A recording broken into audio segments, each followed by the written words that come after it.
आज की वीडियो में हम कुछ ब्लॉक्स के बारे में बात करने वाले हैं। सबसे पहला मेरे पास यहाँ पर इमेज कैरोसेल के नाम से, जिसमें मैंने 2 से ज़्यादा इमेजेस को एक स्लाइडर के तौर पर प्रेजेंट किया है पूरी की पूरी पोस्ट में। आज हम ये देखने वाले हैं कि हम इसे कैसे क्रिएट कर पाते हैं।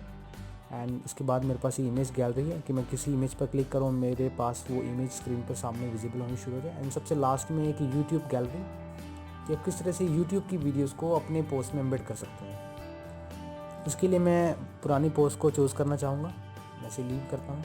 Third post under new category में इस पोस्ट को सिलेक्ट करता हूँ और यहाँ पर सबसे पहले हम इस ब्लॉक को क्रिएट करते हैं। ये इमेज कैरोसेल, ये इमेज का स्लाइडर हमने किस तरह से क्रिएट किया इसे हम देखते हैं। इसके लिए मुझे क्या करना है, एक ब्लॉक क्रिएट करना है प्लस के साइन पर जाकर, और ब्लॉक में सर्च करना है कैरोसेल के नाम से। मैं यहाँ पर कैरोसेल का ब्लॉक मेरे पास सामने विजिबल है।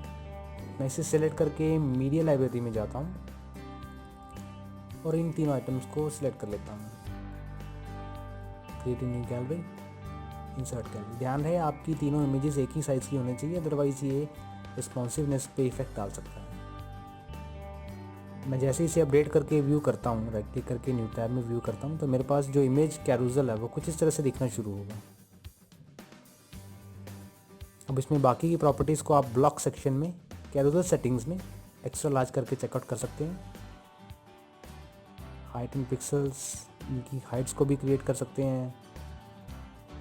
स्लाइडर सेटिंग की स्लाइडर ऑटो प्ले हो या ड्रैगेबल हो, कैसा हो आप उन्हें चेकआउट कर सकते हैं। 1 सेकंड के गैप पर मेरी दूसरी फ़ोटो अवेलेबल हो। एंड देन इसके बाद है कलर सेटिंग्स। कलर सेटिंग्स के अंदर मैं इसके जो कलर्स हैं उसे सेटअप कर सकता हूँ। मैं इसमें इसे रेड सेलेक्ट करता हूँ तो इसके बैकग्राउंड पे मेरे पास रेड कलर डिस्प्ले होना शुरू हो जाएगा। इसके बाद मुझे जाना है एडवांस टैब में। एडवांस टैब में आप इसे रिलेटेड सेटिंग्स देख पाएंगे। मैं जैसे ही इसे अपडेट करता हूँ आप इन सेटिंग्स को विजुअली पोस्ट में कुछ इस तरह से देख पाएंगे। मेरे पास बहुत बड़ा स्लाइडर विजिबल है और ये 1 सेकंड के गैप पर ऑटोमेटिकली स्लाइड हो रहा है। तो इस तरह से हम इमेज के कैरोसेल को बना सकते हैं और इसकी सेटिंग्स को ब्लॉक सेक्शन में चेंज कर सकते हैं। अब बारी आती है अपनी गैलरी की। गैलरी ये वाली जो हमने क्रिएट की थी, मैं इसे क्रिएट करता हूँ। इसे क्रिएट करने के लिए मुझे इस प्लस के साइन पर क्लिक करना है और सर्च करना है गैलरी के नाम से। मैं इसे सेलेक्ट करता हूँ और अपनी गैलरी को क्रिएट करता हूँ। आप चाहें तो यहाँ पर अपलोड बटन पर क्लिक करके अपनी पीसी से उन फोटोज़ को पिक कर सकते हैं जो आप गैलरी में एम्बेड करना चाहते हैं। लेकिन अभी मैं मीडिया लाइब्रेरी, जो कि मैंने डैशबोर्ड में अपनी इमेजेस को अपलोड किया है, उसे लगाना चाहता हूँ। मैं इन 5 इमेजेस को सिलेक्ट करता हूँ। अगर आप मल्टीपली फ़ोटोज़ को सिलेक्ट कर रहे हैं और आपको टॉप से लेकर बॉटम तक सभी फ़ोटोज़ सेलेक्ट करनी है, लेकिन आप एक एक करके फ़ोटोज़ सेलेक्ट करने पर आपका टाइम वेस्ट हो सकता है, टाइम कंज्यूमिंग हो सकता है। तो इसके लिए आपको क्या करना है, सभी फ़ोटोज़ के इंटरवल को सिलेक्ट करने के लिए मैं आप सभी फ़ोटोज़ को अनमार्क कर लेता हूँ और जिस फ़ोटो से आपको शुरू करना है और जिस फ़ोटो तक आपको एंड करना है वहाँ तक अपने कीबोर्ड पर शिफ्ट दबा के रखें एंड देन लेफ़्ट क्लिक करें। तो आप इस फ़ोटो से लेकर इस फ़ोटो के बीच में जितनी भी फ़ोटोज़ हैं उन्हें सेलेक्ट कर लेंगे। ऐसे क्रिएट न्यू गैलरी पर क्लिक करता हूँ और नई गैलरी कुछ इस तरह से जनरेट होगी। मैं सभी को कैप्शन देता हूँ, लोगो, इमेज 1, 2, 3, 4। मैं इसे इंसर्ट गैलरी पर क्लिक करता हूँ और मेरी गैलरी कुछ इस तरह से दिखनी शुरू होगी। मैं इसे अपडेट करता हूँ और अपडेट करने के बाद आप जब इसको व्यू करते हैं, मैं इसे रिफ्रेश करता हूँ तो मेरे पास जो थर्ड ऑप्शन है गैलरी का, ये कुछ इस तरह से रेडी होगा। मैंने इसमें कैप्शंस ऐड किए थे ताकि मैं आपको डिफरेंस दिखा सकूँ इन सभी के बीच में, इसके बीच में और इसके बीच में। मेरे पास डिफरेंस ये है कि मेरे पास सिर्फ इस फोटो पर कैप्शन अवेलेबल है, जबकि मैंने इस सेक्शन में इन सभी पर कैप्शन दिया हुआ है।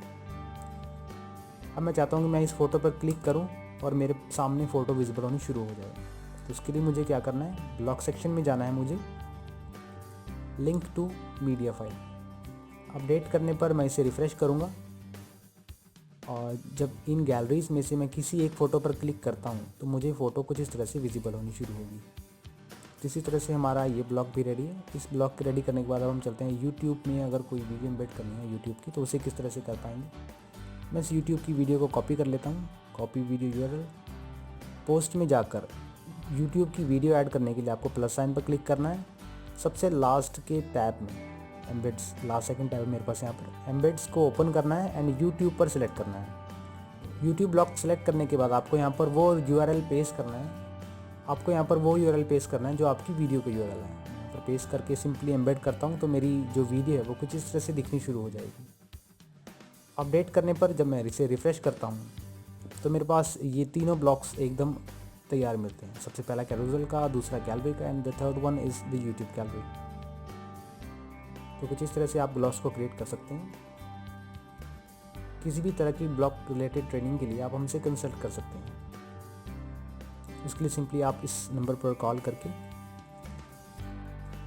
अपनी ब्लॉग रिलेटेड ट्रेनिंग को फ्रीली अपने तक पहुंचा सकते हैं और अपने वर्डप्रेस के एक्सपीरियंस को और भी इंटरेस्टिंग बना सकते हैं।